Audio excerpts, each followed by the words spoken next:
Call the meeting in order at 7 o'clock. First, the agenda is the Pledge of Allegiance. I pledge allegiance to the flag of the United States of America and to the republic for which it stands, one nation, under God, indivisible, with liberty and justice for all.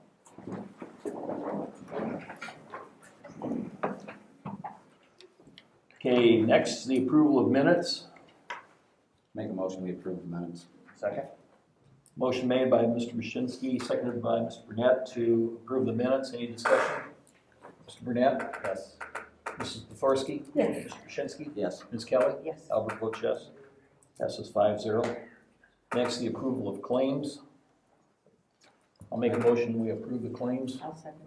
Motion made by Albert, seconded by Ms. Kelly to approve the claims. Any discussion? Mr. Burnett? Yes. Mrs. Pothorsky? Yes. Mr. Mashinsky? Yes. Ms. Kelly? Yes. Albert votes yes, 5-0. Next, we have Mr. John Cannon from the Indiana Attorney General's office. The floor is yours, sir. How are you all? Fine, how are you? Thank you. Can I use that little lecture? Okay. Sure. Speak right this way so I don't have any button. Thanks. Us politicians were asses enough, we don't need to have a, so they say. I was elected to official myself, so I understand. When I say something like that, refer to me too. So. I am John Cannon. I'm from the Attorney General's office and Todd Rakita. It is good to be with you all tonight, and thank your nice clerk treasurer. Yes. To quickly put me on the agenda because it was short notice for me. Somebody canceled, and I said, "Well, Westville's on my list, so I probably had to get there anyway." So I'm here to briefly talk to you about what the Attorney General does for the state of Indiana. Most of you think the AG's office might be representing Indiana in court on behalf of the state government, but there's also other areas that the AG's office does for local governments. For example, our advisory division can issue you all an opinion about new laws or new rules or regulations coming out of Indianapolis. So if you do have any questions, please contact our advisory division, and they can give you advice and write you up a legal advice on anything they implement here in the city. I know your attorney probably knows who to contact there, but if not, then I'll give you my card and get you in contact. Also, our most important and coolest thing is unclaimed property. I was at Valparaiso spoke last night, and they said they found $1,216 for the police department of unclaimed property through our unclaimed property website. So I suggested the department or the town, the treasurer, check this about once a week because we add 175 items every week. And we return about $1 million back to Hoosiers with their own money. I was in the vault a couple of weeks ago in Greenwood, Indiana, and there was safety deposit boxes in there that the banks have to send to the state. And they let us peek in one of them, and I'd never seen so many diamonds in one spot in my life that someone had a safety deposit box in Muncie, Indiana, and they had to send it to the state because no one claimed it. Now there's people trying to claim it, of course, and they have to prove and all that, but that's a lot of money. So in 2020 was the historic year for a lot of things. But we returned $57 million to Hoosiers, their own money and their own property. So please check that out for the town's sake and as well as any business or your constituents or yourself. And we add, like I say, new properties every week, about 75 properties every week. So who is sick and tired of robocalls or scam calls or text messages or coming from overseas? Our Attorney General, through our Consumer Protection Division, is working and leading a bipartisan group of Attorney Generals to stop this. They've asked the FCC to not allow overseas companies into our phone system. Yeah. And just about 3 weeks ago, we came to an agreement with our Attorney General, along with the other 26, come to an agreement to stop all calls coming in from India, the Philippines, and Singapore. So hopefully they will be lessening Slowing as we down. go along. Maybe in the last month, you may have noticed they've lessened a little bit. But I'm sure they're bad actors and they will get around whatever they have to get around to get to us. Please, if it doesn't sound like it's a good call, just hang up and block that number is what our suggestion is from the office at this point. But he is working diligently to stop that. Also, in consumer protection, we put out warnings of product safety and product safety recall once a month on our website, in.gov/Attorney General. And data privacy and cybersecurity is very big to you all to protect your documents. Please check with your insurance company and make sure that you are covered for everything that is out there right now. Just in January alone, it was up 57% in North America, and all over the world was up 128% in tax work.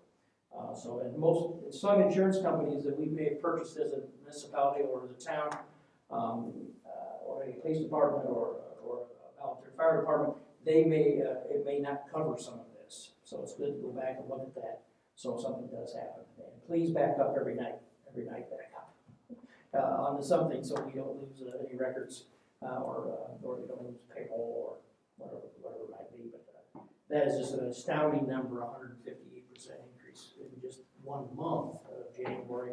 Numbers are still coming for February and March for us, but that's what the cyber attacks folks tell us. And we do have a division at the Consumer Protection Division to help you all with that. We actually can tie you into a specialist that can walk you through some of that stuff if you need help. Okay? So why are we doing this? Why are we out here talking about the Attorney General's office? You may have never had a visit before. The Attorney General's office needs a reputation kick in the butt, is what the Attorney General says. We had Attorney General in the past that did none of this. They pushed unclaimed property to a point, but really didn't have these divisions working out there for us. And one of the things that Mr. Rakita has done, as you can see already, he's really revamped the Attorney General's office in just 1 year. One of the things that you all are stewards of money, and you have to bite the budget sometimes at home and here with the city. The Medicaid fraud unit is another thing that falls under the Attorney General's office. Just in 2021, the Attorney General's office recouped $8 million in fraud from the Medicaid, through the Medicaid system, as well as through the unemployment division as well. There's a lot of scamming going on there. A lot of folks didn't deserve it, but it took away, we always say in our office, it took away from the needy and the greedy got to fill their pockets. So, our Attorney General is going after that. As a whole, all of our divisions across the Attorney General's office recovered more than $210 million in fraud or misuse or waste in just 2021. And that goes back to the state coffers. And that helped allow us to get over the threshold so we can all get an automatic kickback tax cut that automatically goes in when we get our surplus too high in the state of Indiana. Unlike our neighbors to the west and to the north, we have a surplus and we're going to get some money back. About $123, and then later on about another $150. It's something, but I guess it'll fill the gas tank for 1 week, maybe, as that goes along. So the Attorney General wants to thank you all for what you do. It's not easy to be an elected official. It's not easy to put up with the phone calls and some of the stuff you have to put up with. So he thanks you for what you do. He has been there himself, as well as I have as a city councilman of Portage and former mayor of Portage. I kind of understand a little bit what you all go through. And so we serve the Attorney General with a servant's heart. We're here to help. And I'll leave you with one of my cards and get some information here to you how to avoid a scam. I'll leave some of that with the clerk treasurer's office so folks, if they come into the office, they can pick that up, as well as our this is a major deal. Quick story, if you don't mind me, a couple seconds here to tell a quick story. On the way here, I stopped at the Dollar General store, and I guess it's Valparaiso right there, 6th and Meridian. the lady there had a little child on this hand, and another one being held here in her hands, and she had this big bundle of toilet paper. And she was up at the checkout, and she was trying to find enough money, because the prices obviously going up on her price from the last time she bought it, so a lot of people more, so.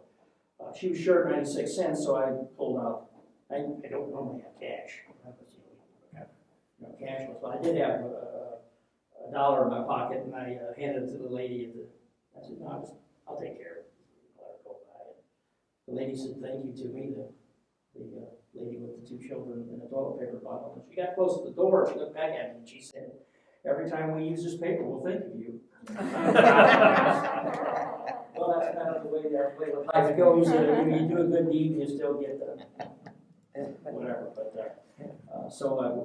I encourage you to visit our website, IN.Ford/Attorney General, and we'll be able to help you all, as well as residents and all. But please check this out once a week. Sometimes you know how much money is out there for us, and we don't even know it. We just got to set it. After 25 years and 1 day, the state keeps it. So you got 25 years to claim it before it becomes a part of the state. So on their website, that's where you get the unclaimed property? Unclaimed, IndianaUnclaimedProperty.gov. IndianaUnclaimedProperty.gov. And there is a link on our website. It's a big deal to click on. And then you can also, with your phone, if you guys were talking about tech earlier, if you're a tech savvy person, you can actually scan our code here. It takes you right to the website. And you punch in your name and your address, and it'll pull up all the people in your area that has your name, and then you'll have to decipher which one you are by knowing and different things. It's a cool deal. So I'm also going to leave you something that just is starting to happen again. I got information on the way over here. Luckily, I had some of this in the car. IRS imposters are calling again, and the IRS will not call you ever. They'll send you a letter, and you call them, and you have to use a code now to get in, verifying that you got the letter, that you. But I'm going to leave this with you as well, some of these with you. Please do not take those calls. Nobody from the IRS will ever call you. That's a fact. And the Attorney General is trying to stop that as well, but it's back. So I just got a text on the way over here, and after I got told about the toilet paper, I got a text. So anyway, I'll leave this with you. So I appreciate your time. You guys' time, I don't want to hold you up, but thank you very much for your time. Thanks for coming out. Thank you very much. Very Good well. information. I knew a school teacher who years ago would go on the website, Mm-hmm. and then he'd see your name, and then he'd call you up and say, hey, I noticed this, and then he didn't, he hoped they'd say, okay, here's $50 Yeah, or whatever. you get much out of that? I don't know. Well, usually what I was doing prior to coming to a town or a municipality, I would go through it. Everybody that was on the council, I would take a screenshot for them, and print it out and say, hey, I don't know if this is you or not, but your name's on here. And it got a little cumbersome, and some people were a little, that was getting into that business, so they decided to stop that. They still went after the money, though, I'm sure. Oh, well, yeah, they did. Yeah, I'm sure they did. But we were trying to help, and they, well, you're in our private business, and I understand that. And we come in here and talk about data security, and we're out there printing stuff, Yeah. Kind of makes sense, I guess. So thank you all very much. Thanks for coming out. Appreciate it. Thank you. Thank you all. Thank you.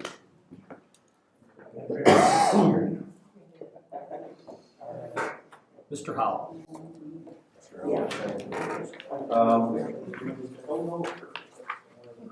Go through the bullet points. We did have a water leak on Valparaiso Street.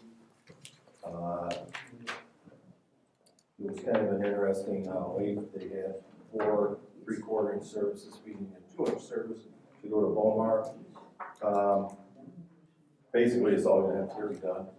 It's going to be fairly expensive, but we probably push that off later on in the year to do that. It's going to require a whole new service install, capping the main.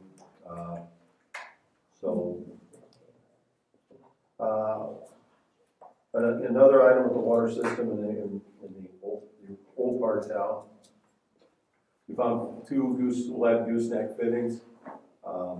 That's kind of a really bad thing because with the new lead and copper rule, those are items that really need to be taken out of service. I had seen no indication that there were any of those. In the past, there was no documentation of that, but we found two in a week.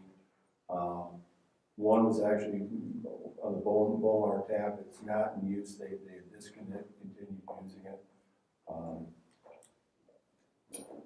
What a design that was on there. It looked like a bunch of spaghetti. They actually call those a bird foot,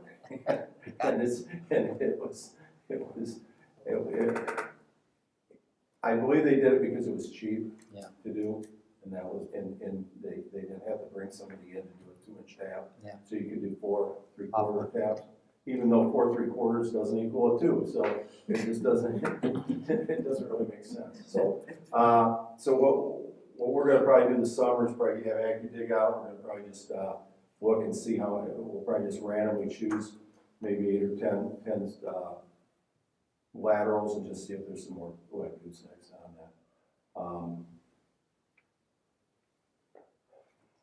If there are, we're probably gonna we're gonna have to look and have a plan of action for that. You had one at Bomar. Where's the other one at?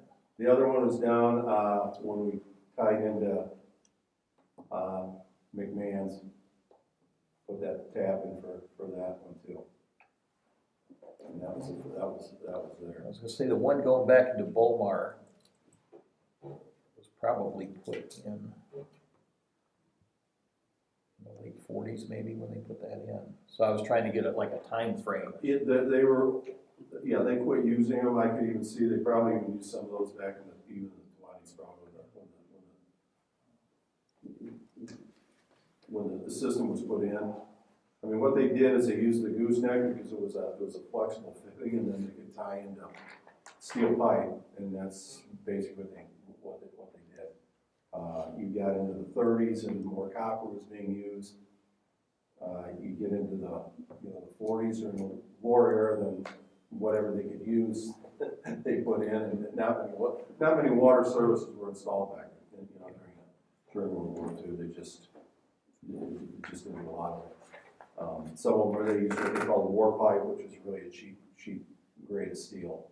I've seen that. Haven't seen it here. I've seen it in other communities. We did have a meeting with NDOT regarding the roundabout project. Corey was there. It was more of an informational meeting, but we're starting to. They're starting to stake it. They cut some trees. I see them really start construction here within a month.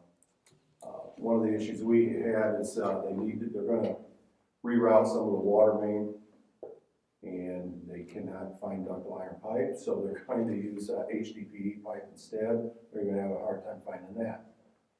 One of the other things we're going to do is hopefully with this project, and talking to McMahon about it, they're going to just come across and stop and tie into the water main. We're going to look and see if they can extend it down to past the entrance of the wastewater plant, so we can have the water main on that side on the south side of the road the entire way, instead of crossing and underneath the or right next to the storm sewer. So that protects both the streets too. So we really don't like seeing a lot of water main underneath that stuff, because it would be really expensive repair if we have to do it. So we're looking at that.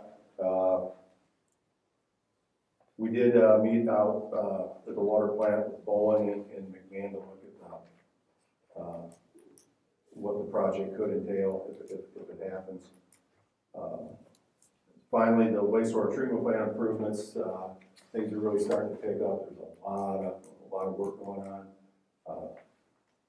Out at the correctional center, the lift station, I would say, is probably close to 50% complete.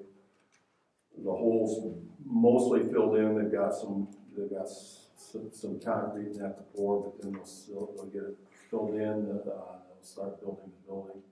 The equipment hasn't gotten there yet. The pumps have. The pump station itself, the piping's probably 80% done. There's some big pumps going in there, so it's going to be a good quality pump station. The wastewater treatment plant, they've started the solids handling building, and that's the most critical in my opinion right now, because I really don't want to have to okay to have more sludge haul if we don't have to. We may have to, or we're really trying not to, so I'm pushing Bowen pretty hard on getting that done so we can get the sludge press operational. But they're starting to put sheeting down. There's going to be a lot of digging going on here. It's going to be a war zone there for the next probably 18 months. So, other than that, that's pretty much all I've got. Okay, thank you. Any questions or anything? Actually, I have a question. So for the two lead gooseneck fittings, you said you really don't know how many there are? No, I have no idea. Okay. And then you also mentioned that it could cause an elevated lead levels? In services, yes. Okay. Is that like being monitored, or are we like watching that? We do monitor, it's a routine thing. If we see there's a lot of them, we'll probably have to readjust where we monitor. Okay. But it didn't really are The watching? two that we found were not being used. So the one was abandoned, and the other one with the service has been replaced, and it wasn't being used at the time either. So I would not, I wouldn't get too worried about it, but it's something that we really need to do our due diligence and make sure we don't have a problem. Yeah, because it's not really affecting our main as much as it is the No, service to the house. and we do random lead copper testing as IDEM and through EPA. We're required to do that. The other thing is that we've done testing, 2 years ago, to see if the water's corrosive, and that's the big problem. If your water's corrosive, it breaks down the pipe. If it's not corrosive, and it's what they call scale forming, it's not as big of a problem because you're not allowing any of the materials to leach into the water. We did do the testing, and it's not a corrosive water. So that's another positive thing. But it's one of those things that we're going to have to need to address. Thank you. Anything else on utilities? Okay, we have the last meeting we talked about selling the 2009 box van. We got a estimate on the value of it. It will have to be published, and it'll be published in the Laporte paper on April 13th, 14th, and 15th. And there will be sealed bids, and then we will open them up on Tuesday, May 10th, which is our next regular meeting. So that will be out. What's the date? 13th, 14th, and 15th of April. Streets. On the report. Okay. We have the sale that's, Bubba talked about selling the 78 Ford dump truck. The appraisal was under the amount required. It can be just sold outright. We did get an offer on it for the 78 Ford. That's the red one, isn't it? Yeah. Yeah. 44 years old. Almost as old as I am.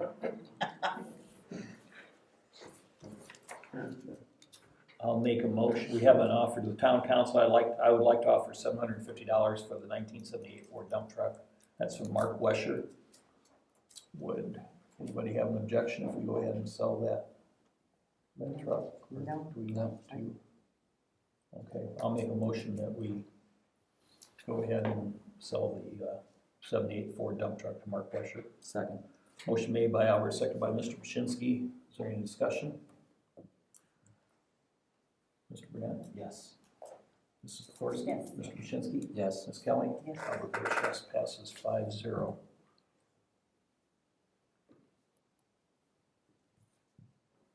Anything else on streets, parks? Just, I don't know if you got the information from Scott that they're doing a groundbreaking at 11 at the park this Friday for the broadband. That's it. I know they've already are running it Yeah, on the highway. That was an industrial one or a commercial one they were running for a project, you know? Where's that going out here to? Smith. Oh, Smith right next? Okay. I was thinking it might have been the warehouse out there. If they stop it, it's nuts. Okay. Police? Yeah, last month, 481 calls for service. Last night, the county council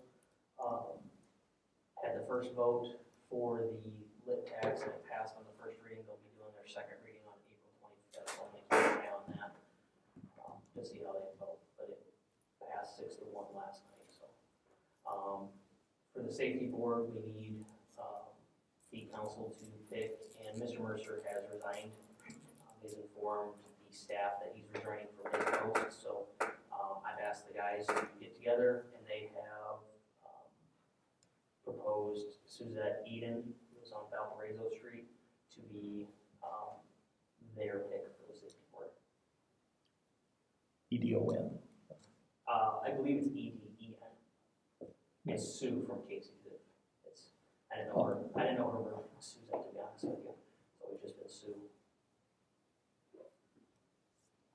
Okay, so that appointment is made by, The team. by your people. Yep.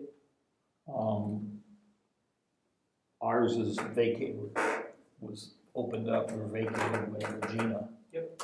resigned. Would you want to, Yeah. it makes sense, being a liaison, does anybody have an objection? If No. I'll make a motion that we have Nate Burnett fill this, our appointment. Second. Motion made by Albert, second by Mr. Burnett, that's fine.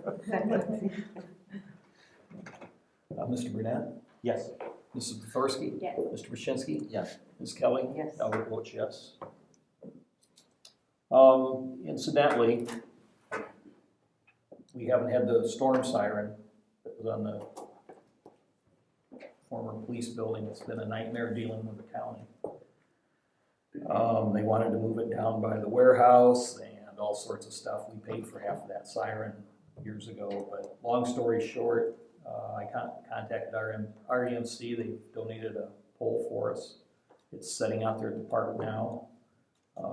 Marquis Electric is the county's contractor to put it in, and they, depending what the weather is, they hope to be out there end of this week, Thursday or Friday, if not early next, to drill the hole and set the pole.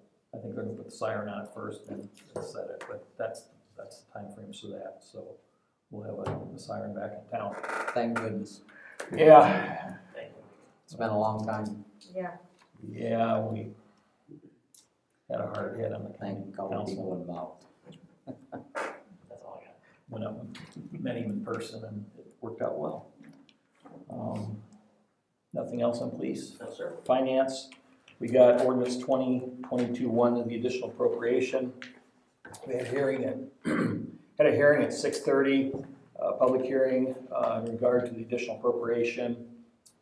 This is the remaining amount on the draw we have had for the ARP money, and it's putting it all into the general fund as required by law. So we have ordinance 2022-1, it's additional appropriation ordinance.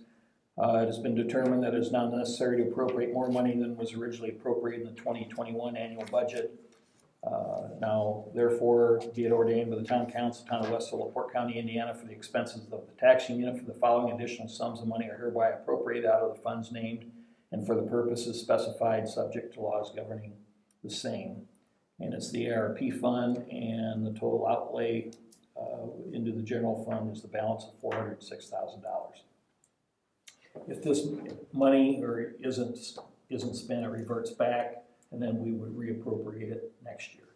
So we did use some of it in 2021. So I'll make a motion that we approve ordinance 2022-1 on the first reading. Second. Motion made by Albert, seconded by Mr. Brzezinski to approve ordinance 2022-1 on the first reading. Is there any discussion? Mr. Burnett? Yes. Ms. Pethorsky? Yes. Mr. Brzezinski? Yes. Ms. Kelly? Yes. Albert votes yes, passes 5-0. Now I'll make a motion that we suspend the rules and adopt ordinance 2022-1. Second that. Motion made by Albert, seconded by Mr. Brzezinski to suspend the rule, or to adopt ordinance 2022-1. Any discussion? Mr. Burnett? Yes. Mrs. Pethorsky? Mr. Brzezinski? Yes. Ms. Kelly? Albert votes yes, passes 5-0.